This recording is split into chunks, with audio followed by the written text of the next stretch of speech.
السلام عليكم. لا تنسوا الاعجاب بالفيديو والاشتراك في القناة تشجيعا لنا لنستمر بنشر المزيد إن شاء الله.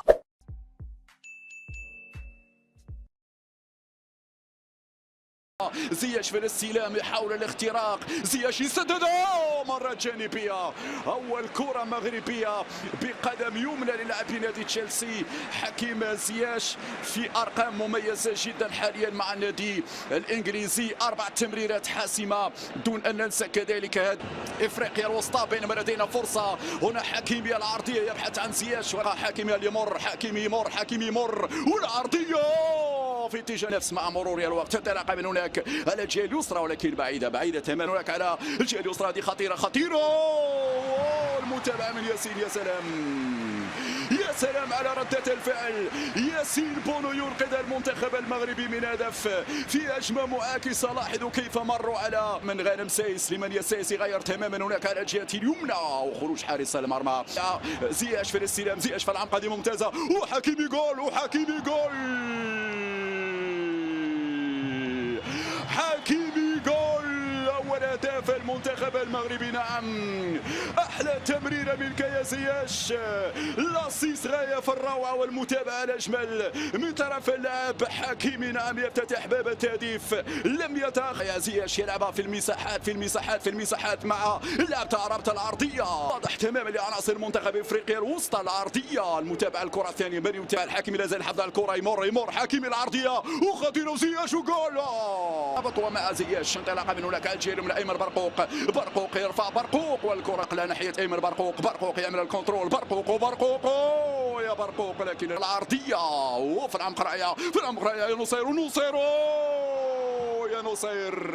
يا نصير ولومبيت في المتابعه. نعم، طريقه لعب حكيم زياش يرفع على القائمه الثانيه، ايمن برقوق العربي يلعبها لزياش، وزياش العرضيه في برقوق، صار يتحرك اكثر على الجهه اليمنى. بينما كره، شوف هنا برقوق يتحرك ولكن بعيد. هذه خطيره. ماذا تفعل ياسين؟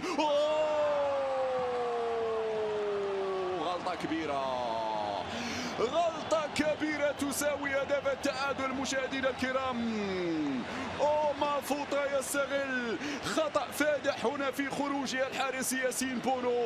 هدف مقابل هدف. مشاهدينا الكرام، النتيجة تتغير في هذه اللحظات. نعم، بعد خطأ في التغطية وخطأ في المراقبة، وحتى الخروج لم يكن موفقا منك ياسين. جوب لإعادة الكرة في العمق، مدافعين في الانطلاق وفي متابعة الكرة أمام مافوطا. ننتظر ردة الفعل الآن. ينطلقون هنا عن طريق اللاعب يوغا تسديده ياسين مغربية. سايس العرضية، سايس غير متعود انه يصعد ويلعب هناك على الجهة اليمنى. انطلاقة والعرضية من المزراوي، والعرضية نصير. ماذا سيفعل؟ المراوغة من نصير، يفتح المجال لحكيمي، يضبط.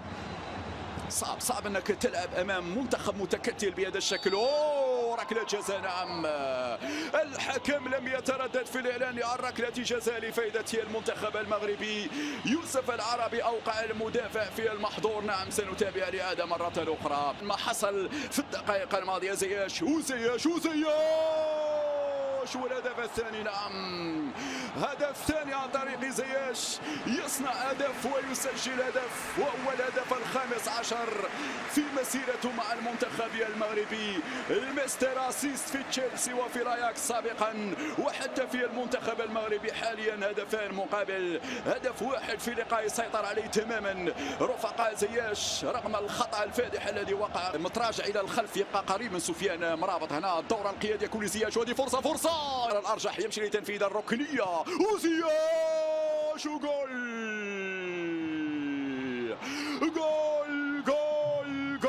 زياش فعل. نعم، ثاني اهداف زياش والثالث للمنتخب المغربي.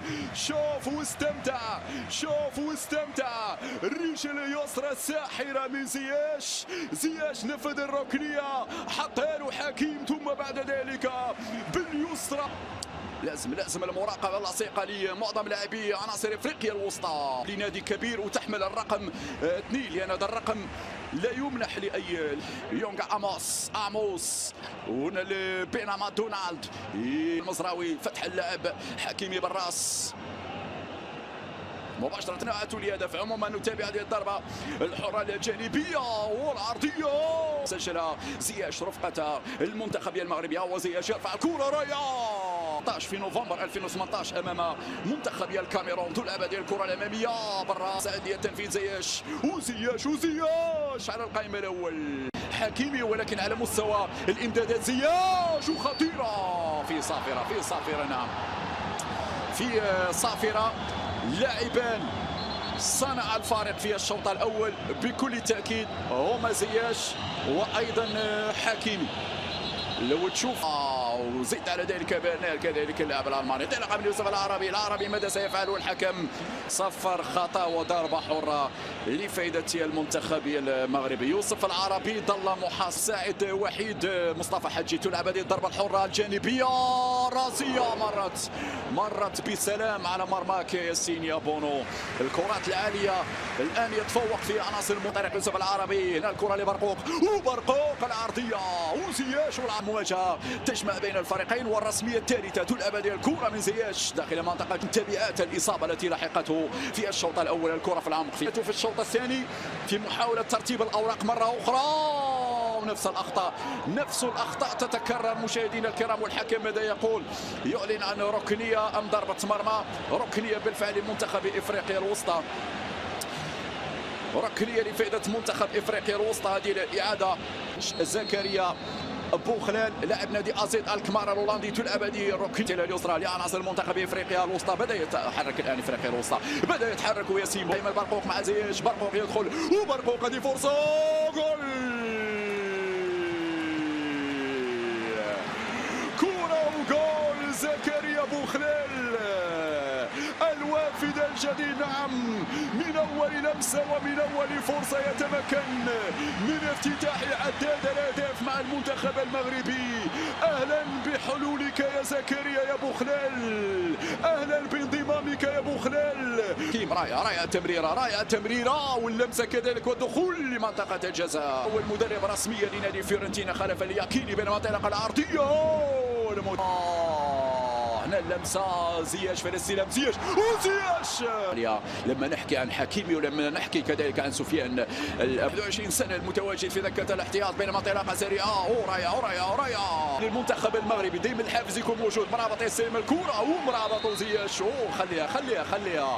خلي الامتياز. الحكم لا قال خطا.